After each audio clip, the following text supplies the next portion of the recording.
যা ঠান্ডা পড়েছে, গরম গরম ফ্রাইড রাইস করেছি আর এই গ্রেভি চিলি চিকেন। ফ্রাইড রাইসটা শুকনো বলে গ্রেভি করেছি, নাহলে ড্রাই করতাম।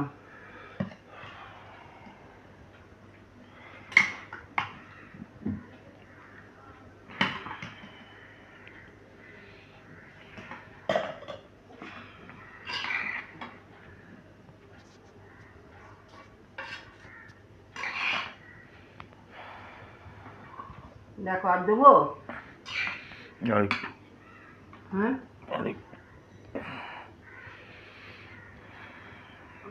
বস